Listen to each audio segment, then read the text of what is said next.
Hello YouTube, I am the Super Saiyan Diclonius, and this is part 2 of my From 40k to Battletech videos. In the last video, I talked about what little I've learned about the lore.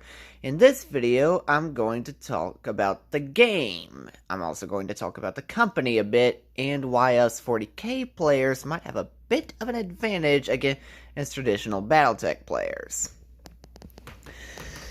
So first off, the company, because jumping from one game to another would mean nothing if the companies were just as bad, which thankfully Battletech is not. So not, in fact, that they not only encourage the use of 3D printed models, they will actually advertise unknown 3D printers on their official website. I have seen it. You go ahead and look it up. They do this.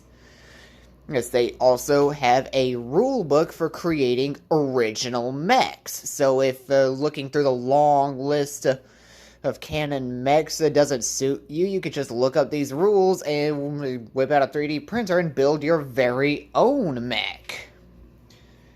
Give it its own stats, give it its own rules, its own appearance, make a horse mech, a snake mech, a freaking flying wasp thing. And you do you, man. You do you. They let you do you. And now for the gameplay. Hey, unlike Warhammer 40k, you don't just shoot the mech. You have to roll to see where you hit the mech, and each body part has its own set of damage. And if you remove an arm or a leg, it loses the ability to move that part. It loses any weapons attached to that part, but it's still in the game. You have to hit either the center torso or the head in order to take it out for good. If you destroy one part and then you end up hitting that same part again, it will transfer damage to the next part over. And now for the part where us 40k players have a bit of an edge. There is more than just mechs in this game. You can have infantry, you can have tanks, you can have air forces. But most people only ever buy 4 or 5 mechs and call that their army. I guess Battletech players ain't used to a very large model count.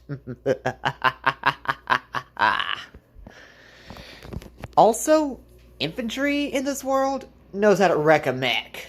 Like a single squad of infantry can equal 30 units. That's as many as one squad of orcs. And you can equip every single one of them with an armor-piercing rocket launcher.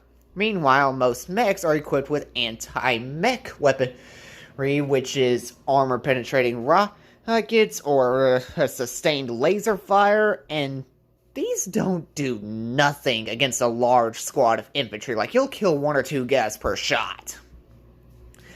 And these infantry will hit you with over 24 rockets. Okay, yeah, we got an edge. This is probably going to make the Piranha more popular because it's an anti-infantry mech, but that's just a win for me, because...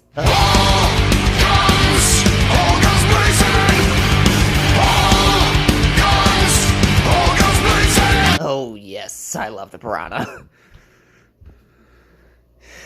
But... well... that's honestly the entire video, isn't it? That's about all I know about the gameplay and the lore. Oh, one other thing. And the company also does much better retconning than Games Workshop. You know how Games Workshop decided pariahs don't exist anymore?